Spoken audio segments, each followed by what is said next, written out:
எப்படி நடத்துறது? இவர் பாட்டு சொல்லிட்டு போயிடுவாரு. ஏமாத்துறார் ஸ்டாலின். அப்படி யார் சொன்னது? நண்பர்களே, எண்ணி பார்க்க வேண்டாம். எடப்பாடி சொன்னார். ஸ்டாலின் என்ன சொன்னார்?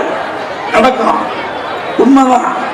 நான் கலைஞர் மகன், சொன்னதை செய்வேன், செய்வதை சொல்வேன் அப்படின்னார். அதே போல வந்தாங்க, ஜெயிச்சாங்க. வந்தவுடனே இலவச பயணத்திற்கு முதல் கையெழுத்து போட்டார். இப்ப என்ன தெரியுமா சொல்றாரு? யாரு? எடப்பாடி.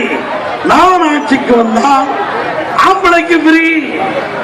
ஐயா, பொம்பளை மட்டும் போகும்போது டிபார்ட்மெண்ட் நடந்துட்டு போகுதுன்னு, டயர் வாங்க முடியல, டீப் வாங்க முடியல, லட்டு வாங்க முடியல, போல்டு வாங்க முடியல. இப்ப ஆம்பளைக்கு ஃப்ரீயா கொடுத்துட்டேன்.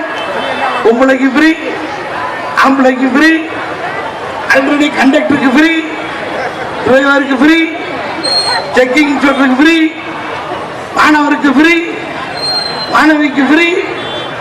அப்புறம் வெள்ள சர்டிபிகேட் ஓட்டுறது டிபார்ட்மெண்ட் நீங்க தானே சொன்னீங்க, ஓட்ட முடியாது நீங்க. இப்ப எப்படி நீ கொடுப்ப ஆம்பளைக்கு? அவருக்கு தெரியும் நாம வரப்போறது இல்லை, நம்மளை நம்பி யாரும் ஓட்டு போட போறது இல்லை. ஏன்? நம்ம கட்சிக்காரனே நம்மள நம்ம கட்சிக்காரனே நம்பாம எல்லாம் பிச்சுக்கிட்டு எல்லாம் போயிட்டாங்க. அதுலயும் நண்பர்களே, எண்ணி பார்க்க வேண்டாம். ஒரு சிந்தனைக்காக சொல்கிறோம். அந்த அளவிற்கு நம்முடைய தமிழர் தலைவர் அவர்கள் வருகின்ற விட்டார்கள்.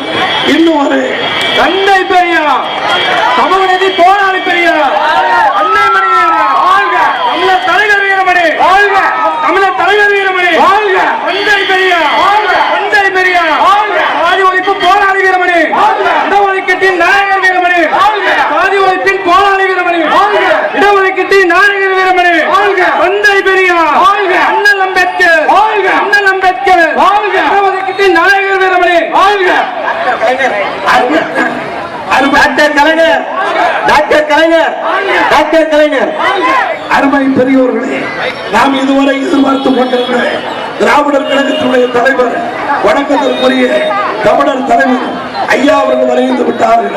உங்கள் மத்தியில் உதயசூரியனுக்கு வாக்களிக்க வேண்டும் என்கின்ற அந்த நிலையை கொண்டு அருமை வாக்காளர் பெருமக்களே, உங்களுக்கு வாக்கு, உங்களோட வாக்கு கேட்டு உதயசூரியன் சின்னத்திலே வாக்களிக்க வேண்டும் ஏன் என்கின்ற கோரிக்கையை வைத்து உரையாற்ற இருக்கிறார். ஆகாமல் இருக்கக்கூடிய பெருமக்கள் வருகை வருகை அன்போடு அழைக்கிறோம். அருமை